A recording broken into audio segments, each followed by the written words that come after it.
Hold'em Masterclass numéro 64. Relancer pour se protéger. Dans le cadre des tactiques de protection, nous allons découvrir qu'un manque de protection à la turn et un manque de discernement à la river peut conduire à la perte d'un coup que le joueur aurait dû gagner. Protéger sa main consiste à jouer agressivement pour maintenir sur le coup le moins de joueurs possible, voire pour éliminer du coup tous les adversaires. Nous nous trouvons dans une partie de cash games dans un grand cercle parisien. En cash games, les stratégies diffèrent du tournoi, notamment du fait que les blindes n'augmentent pas. Donc, le temps ne joue pas contre les joueurs et ils peuvent mieux attendre les belles mains. Par ailleurs, ils sont mobilisés par une recherche de rentabilité. Notons aussi qu'en cash games, nous ne cherchons pas à survivre à tout prix, ce qui conduit en tournoi à miser hyper agressivement à certains moments clés.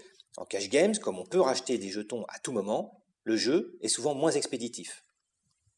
Nous sommes à la table à 1000 € avec des blindes 5-10.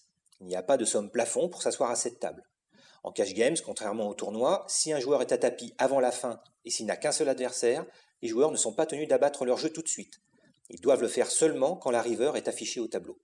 Sur ces tables à 1000 €, comme d'ailleurs sur les tables à 30 ou à 100 €, les joueurs aiment beaucoup voir le flop, ce qui explique qu'il y ait assez peu de relances pré-flop. Si un joueur veut relancer pré-flop pour protéger sa main, bien souvent, il doit le faire au moins à 7 ou 8 fois le surblind, au lieu des 3 ou 4 fois qui sont habituels dans le cadre des tournois.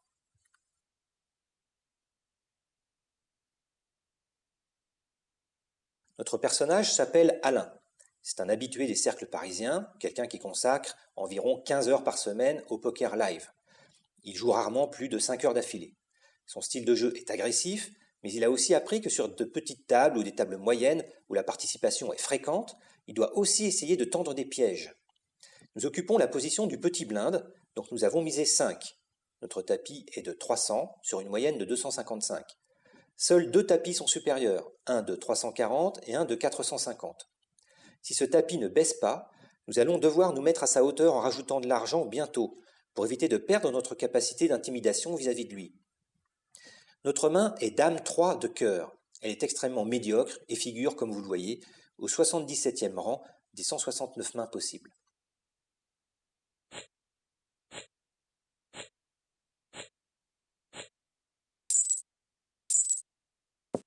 Tout le monde passe jusqu'au bouton qui paye les 10, nous complétons en misant 5 et le surblind check. Seul le bouton se décide à payer le surblind. Cela tombe bien, c'est un tapis de 210 seulement, et le surblindeur est une joueuse plutôt timorée du nom de Bénédicte, dont le tapis est de 250. Ces deux éléments nous poussent à compléter les 5 du surblind, même avec notre main très faible, tout en sachant que nous ne pourrions évidemment pas suivre une relance éventuelle de Bénédicte. Mais elle décide de checker et nous voyons le flop. Le pot contient 30 €. Le flop est composé du roi de carreau, du 10 de cœur et du 3 de trèfle. C'est un flop tricolore qui ne permet donc aucun tirage à couleur et qui permet un éventuel tirage à quinte pour celui qui possède dame-valet. Ce flop nous donne une paire de 3, la troisième paire, et c'est tout.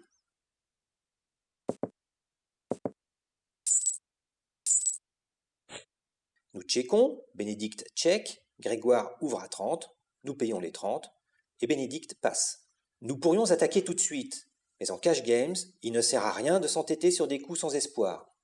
Les bluffs doivent être calculés au bon moment. Le jeu hyper agressif est rarement payant. Il vaut mieux privilégier le jeu opportuniste.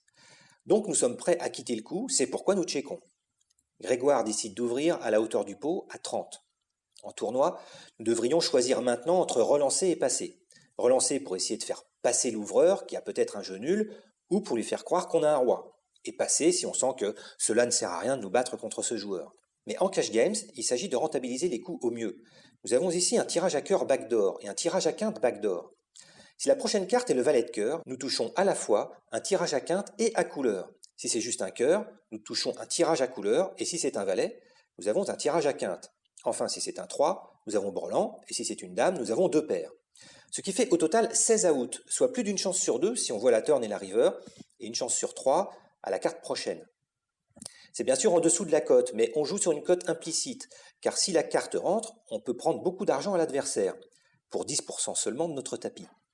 En plus, l'as de cœur ou le 9 de cœur nous donne à la fois un tirage à couleur et un tirage à quinte ventrale, ce qui n'est pas à dédaigner.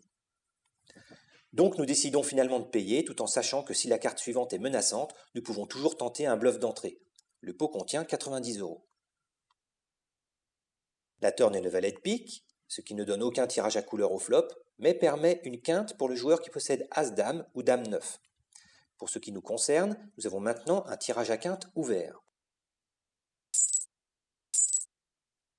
Nous ouvrons à 50 et Grégoire paye. La turn nous apporte le tirage à quinte qui sera complété à la river si un 9 ou un As arrive au tableau, donc 8 cartes possibles. Il y a aussi le 3 et la Dame qui peuvent nous amener du jeu, ce qui totalise 13 outs, soit une chance sur 4 à la river. Cette fois, comme nous avons un tirage de qualité, nous pouvons faire une tentative de prise du pot immédiate. De toute évidence, notre adversaire n'a pas As-Dame, car il aurait relancé pré-flop. Il peut évidemment avoir Dame-9, mais c'est peu probable, car pourquoi alors aurait-il ouvert au flop?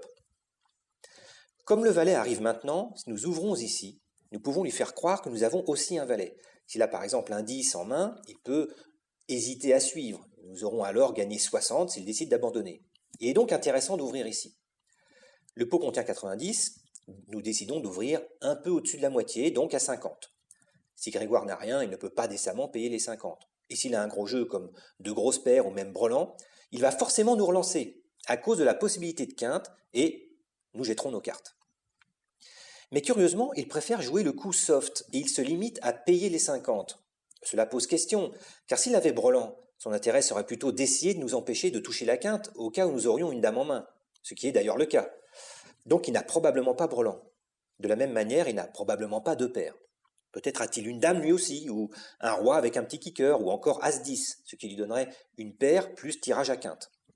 Le pot contient 190 €. La river est la dame de trèfle. Elle permet 2 tirages à quinte pour celui qui a un As ou un 9 en main. Pour notre part, cette carte nous donne 2 paires dame 3. Nous ouvrons à 120 et Grégoire paye. L'arrivée de la dame est tout à fait inattendue. Elle nous donne 2 paires, c'est vrai, mais surtout elle permet une quinte pour le joueur qui possède soit un As, soit un 9. Or, d'après les enchères précédentes, il apparaît que chacun de nous peut posséder aussi bien l'un que l'autre. Ici, nous devrions checker. Mais d'un autre côté, si nous ouvrons fortement, nous ne figurons pas vraiment un bluff puisque nous le faisons d'entrée de jeu et non en check raise. En plus, comme il reste encore 120 € au tapis adverse, on voit mal comment il pourrait nous payer s'il n'a pas au moins un As en main. Or, il se trouve qu'avec un As en main, vu sa position, il aurait été logique qu'il relance pré-flop comme il est si courant de le faire dans les cash games. Cela nous amène à penser que faire tapis ici n'est pas idiot du tout. Après tout, nous avons quand même 2 paires et il n'est pas impossible qu'il paye en ayant la paire de roi et en croyant à un bluff de notre part. Ajoutons enfin que si nous perdons ce coup, il nous restera encore 90 € pour revenir dans la partie, ce qui n'est pas négligeable sur une table avec des blindes 5-10. Nous ouvrons donc, mais au lieu de pousser tout notre tapis, nous comptons le tapis adverse et nous ouvrons à sa hauteur, c'est-à-dire 120. Cette astuce tente à prouver que nous n'essayons pas de voler le pot, ce qui peut pousser l'adversaire à jeter ses cartes même s'il a le 9 en main. C'est une petite manipulation qui joue dans le bon sens. Dès lors, Grégoire se met à réfléchir longuement, ce qui nous rassure sur un point, il n'a pas l'As, sinon il aurait abattu immédiatement. Peut-être a-t-il le 9, dans ce cas-là il est gagnant s'il décide de payer. Et effectivement, il décide de payer. Le pot contient 430. Curieusement, c'est Grégoire qui abat le premier. Il abat 2 paires 10-3, mais nous abattons 2 paires Dame-3 et nous gagnons le coup. Notre tapis passe ainsi de 300 à 520 € et nous devenons chip leader. La leçon porte sur la protection. Grégoire a 10-3, donc 2 paires au flop. S'il ouvre au flop, en revanche, il ne relance pas à la turn. C'est évidemment un tort. Alain attaque à la turn, c'est vrai, mais à cet instant, il faut avoir forcément As-Dame ou Dame-9 en main pour faire quinte. Alors, de 2 choses l'une. 1.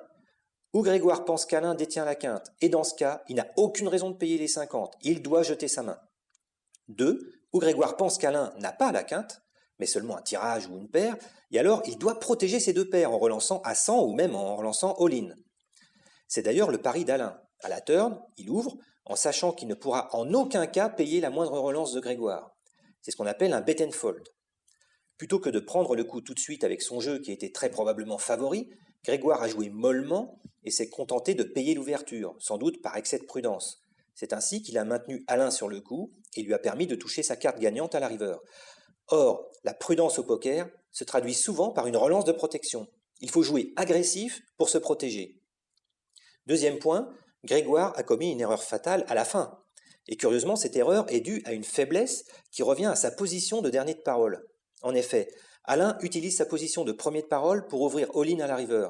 À cet instant, Grégoire ne peut décemment payer que s'il a la quinte à l'as, éventuellement la quinte au roi. Même un brelan ne suffirait pas pour payer cette ouverture. Pourtant, Grégoire paye son tapis en ayant seulement 2 petites paires. Il ne battait finalement qu'une seule paire et on voit mal comment Alain pouvait n'avoir qu'une seule paire, en tout cas dans une partie de cash games. En cash games, il est très dangereux de payer de cette manière ce qu'on imagine comme étant un bluff. Les joueurs de cash games adorent passer pour des bluffeurs, justement pour augmenter leur rentabilité. À la fin du coup, Grégoire aurait dû tout simplement jeter ses cartes et poursuivre la partie avec les 120 € qui lui restaient.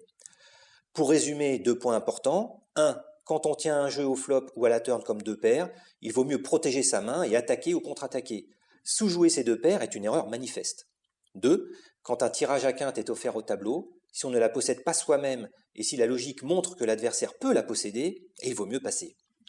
On ajoutera que la première erreur de Grégoire a été d'entrer dans ce coup avec une main aussi basse que 10-3.